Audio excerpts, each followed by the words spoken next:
Assalamualaikum anak-anak. Bagaimana kabarnya hari ini? Alhamdulillah, selalu jaga kesehatan ya dan selalu dalam lindungan Allah Subhanahu wa taala. Baik, sekarang kita akan belajar mata pelajaran fikih kelas 9 yaitu materinya tentang khiyar.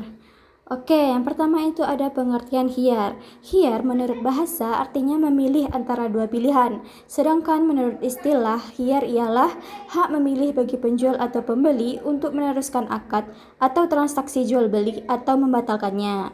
Jadi, khiyar ini yaitu hak seorang penjual atau pembeli untuk meneruskan transaksi jual beli atau membatalkan transaksi jual beli. Selanjutnya, dasar hukum khiyar.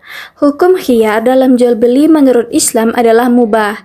Tetapi, jika khiyar dipergunakan untuk tujuan menipu atau berdusta, maka hukumnya haram. Berkaitan dengan diperbolehkannya khiyar, Rasulullah Shallallahu Alaihi Wasallam bersabda, yang artinya engkau berhak khiyar dalam tiap-tiap barang yang engkau beli selama 3 malam.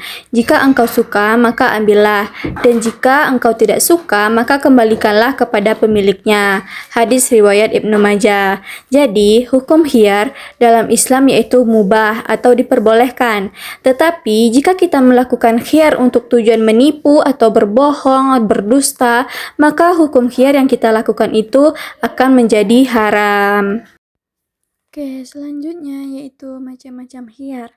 Yang pertama, khiyar majelis. Khiyar majelis adalah khiyar yang berlangsung selama penjual dan pembeli masih berada di tempat jual beli. Jadi, khiyar majelis ini yaitu khiyar yang ketika terjadi selama atau penjual tersebut dan pembeli tersebut masih berada di tempat terjadinya transaksi jual beli. Oke, untuk lebih pahamnya kita berikan contoh khiyar majelis ini. Silakan anak-anak ibu lihat gambar yang sudah ibu paparkan di atas, yang mana contoh dari khiyar majelis dalam kehidupan sehari-hari adalah pernyataan penjual bahwa barang yang sudah dibeli tidak dapat dikembalikan. Jadi di sini dari gambar tersebut terjadilah sebuah dialog sebagai contoh yang mana pembeli bertanya kepada penjual, Bu, berapa harga cabai ini 1 kilo? Lalu penjualnya menjawab, 40.000 1 kilo, Bu. Lalu si pembeli bertanya lagi, wah, apakah tidak boleh 30.000 saja, Bu? Lalu penjual menjawab, wah, tidak bisa, Bu. Nah, di sini terjadilah tawar-menawar dan ini disebut dengan khiyar majelis. Oke, yang kedua ada khiyar syarat. Khiyar syarat adalah hak penjual atau pembeli atau keduanya untuk melanjutkan atau membatalkan transaksi jual beli selama masih dalam masa tenggang yang disepakati oleh kedua belah pihak. Jadi, khiyar syarat ini itu hak seorang penjual atau pembeli untuk melanjutkan atau membatalkan transaksi jual beli selama masih dalam masa tenggang yang telah disepakati oleh kedua belah pihak. Selanjutnya, ketentuan dari khiyar syarat ada 4. Yang pertama itu khiyar syarat ini secara umum berlaku selama 3 hari 3 malam yang dimulai sejak terjadinya akad. Namun, hal tersebut tergantung kesepakatan antara kedua belah pihak, baik penjual maupun pembeli. Yang kedua, jika masa khiyar telah lewat, maka transaksi jual beli tidak bisa dibatalkan. Yang ketiga, hak khiyar tidak dapat diwariskan. Artinya, jika si pembeli meninggal dalam masa khiyar, maka barang menjadi milik ahli warisnya. Atau jika penjual yang meninggal dalam masa melakukan khiyar, maka kepemilikan barang secara otomatis menjadi hak pembeli. Yang keempat, ketentuan khiyar syarat ini yaitu dalam khiyar syarat harus ditentukan tenggang waktunya secara cermat. Salah satu contoh khiyar syarat dalam kehidupan sehari-hari adalah pembeli berkata, saya membeli radio ini jika anak saya suka, tetapi jika anak saya tidak suka, maka jual beli ini dibatalkan. Kemudian penjual menjawab, ya, saya setuju dengan kesepakatan tersebut. Nah, untuk lebih lanjut, sekarang Ibu akan berikan contoh khiyar yang mana ini terdapat pada gambar yang terjadi pada dialog tadi, yang mana seorang ibu-ibu membeli radio untuk anaknya, tapi ibu tidak membawa anaknya. Dia ingin membeli radio untuk hadiah bagi anaknya. Mana terjadilah percakapan di antara penjual dan pembeli, yang mana ibu ini berkata ke penjual, saya akan membeli radio ini jika anak saya suka. Dan si ibu berkata lagi, jika anak saya tidak suka, saya akan membatalkan jual beli ini. Maka si penjual menjawab dan ia setuju dengan perkataan ibu tersebut. Maka ini disebut dengan khiyar syarat.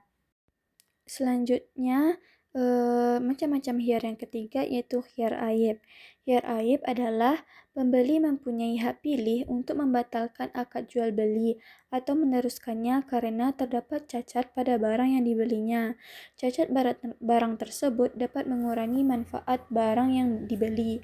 Jadi, khiyar aib ini maksudnya itu hak seorang pembeli yang bisa untuk membatalkan transaksi jual beli karena terdapat kerusakan pada barang tersebut. Maka pembeli tersebut bisa membatalkan transaksi jual beli yang sedang dilakukannya.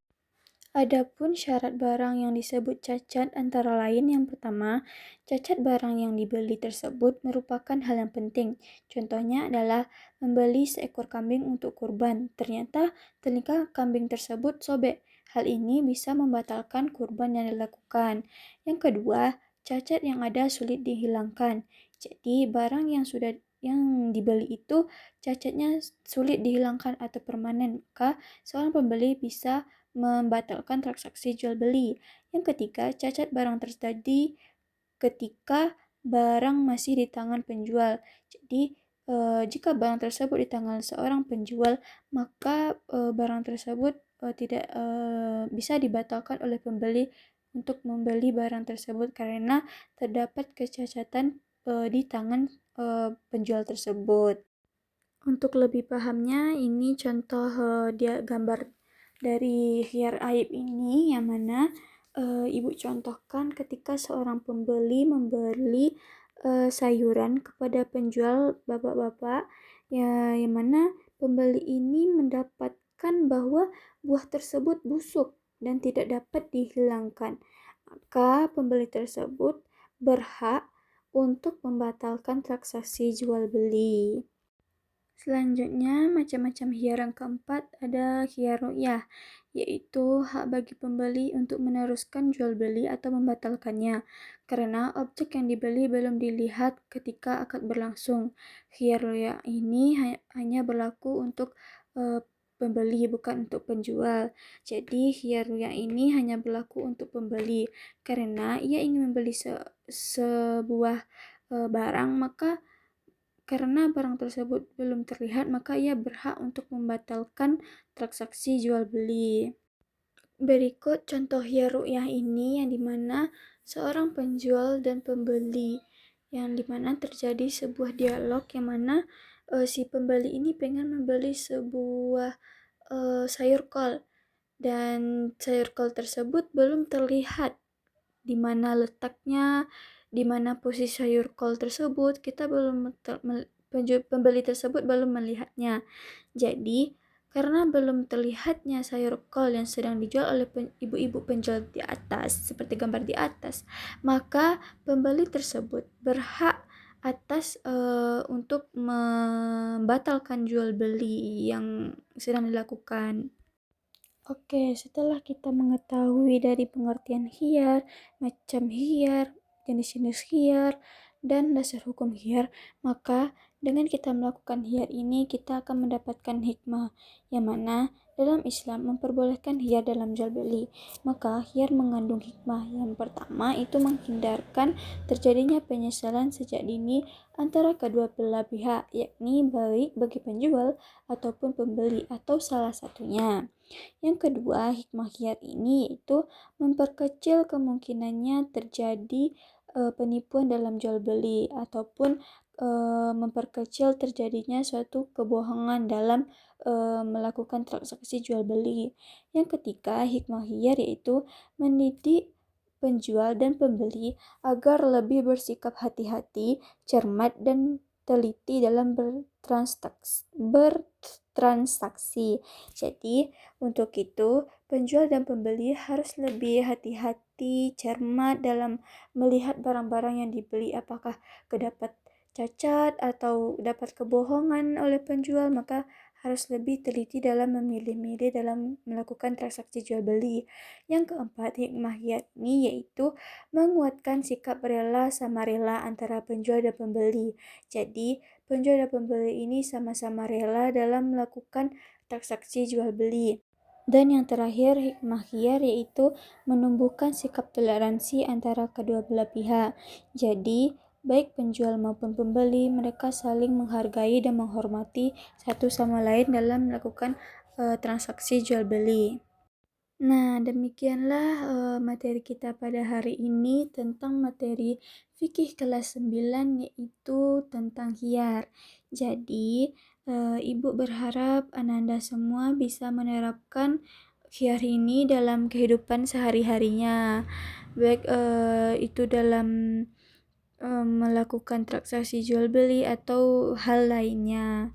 Oke, sekian yang bisa Ibu sampaikan. Semoga bermanfaat dan bisa menjadi amal bagi kita semua. Assalamualaikum warahmatullahi wabarakatuh.